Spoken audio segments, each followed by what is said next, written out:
Becoming the first wealthy person in your family doesn't just start with making more money, but it actually starts with thinking differently.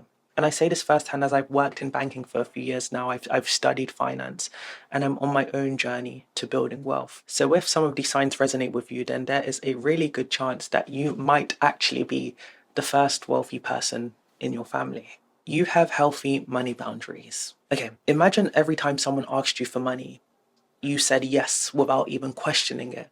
Do you think that you'd be able to build wealth? Do you? No, you wouldn't. Of course you wouldn't. The thing is, especially when you come from a family that is shaped by money stress, a family that isn't well off, boundaries don't feel neutral for family members. They feel dangerous. As saying no to someone when they ask you for money can feel like you're betraying them. Doing well in your family or even in your community can feel like you're abandoning people. Keeping money to yourself because you want to save it or you want to invest it can feel like selfishness. So as a result, all of these feelings, what do they make us do?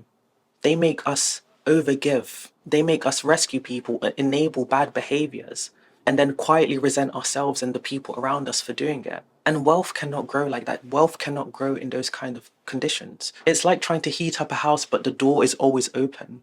The room is not going to heat up, the house is not going to heat up. You have to close the door. You have to set the boundaries. And always think of it like this: you can't help the people in your life. You can't help your family, your friends, or your community if you don't help yourself first. So if you're becoming someone who pauses before they say yes, if you're becoming someone who is beginning to have healthy money boundaries with the people around you, then you're already becoming the type of person who not only will potentially become wealthy, but you're already becoming that person who has potential to completely change their life and their finances and to make money.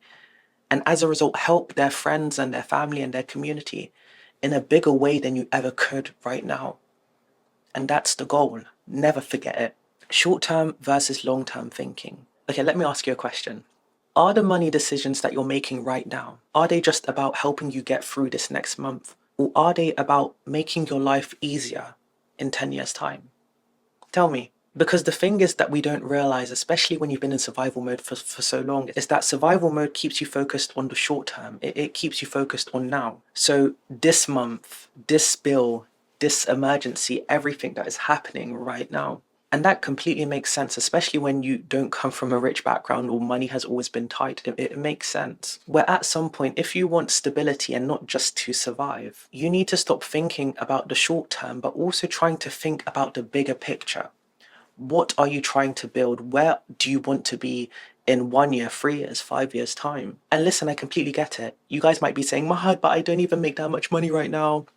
Like, how can you say this stuff to me? But listen, I've been there, I've done that, I have struggled so much. And the only reason I've been able to improve my life and improve my finances is because I wasn't just focused on survival, but I was also starting to think long term about, okay, like I'm trying to get through this next month, but what do I also need to do so that I'm never in this position again? And that, in a sense, was me kind of shifting from short-term thinking to long-term thinking. So if you are someone who is beginning to not just think about now, but also thinking about your future, your legacy, how you are going to improve your life over the next few years, then you are already becoming someone that has the potential, once again, to be the first wealthy person in your family. You invest in yourself without guilt. We don't talk about this enough, but there's a specific type of guilt that shows up when you come from a family or a background that didn't have that much. It's a guilt that comes from choosing yourself, investing in yourself, making the right decisions for yourself. And we often feel this way because in so many families, self-investment wasn't viewed or framed as something that you had to do. It wasn't as seen as a necessity, where money was not meant to be invested in yourself, but it was used to help other people survive. That's it. Money is just for survival, not for growth, not for expansion, not for wanting more. Where at most we were told that if you want to invest in yourself, get an education. That's the only self-investment that you should make. Get an education, get a job, and then that's it.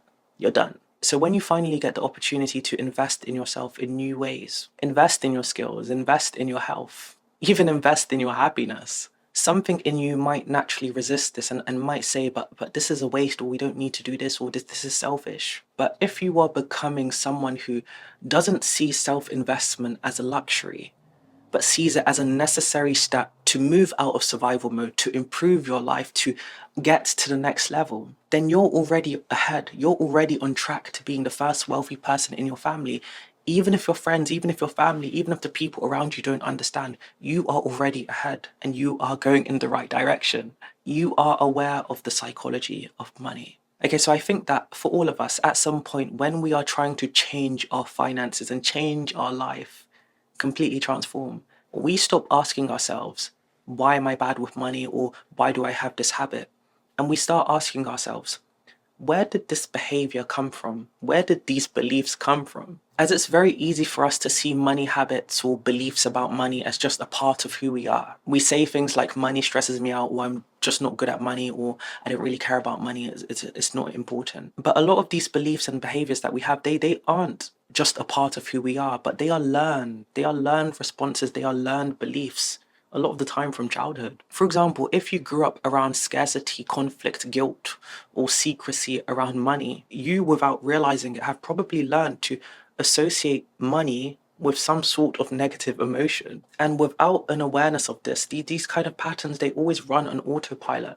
That's why you see people that are in their 40s, 50s, 60s who are still terrible with money. It's because they haven't gotten to the root of why they are like that, why they treat money like that. So if you're becoming someone who notices these habits and notices these beliefs and catches yourself before it happens, then you're already ahead. Even, for example, for me, I've said this before, but I used to have a massive issue with overspending.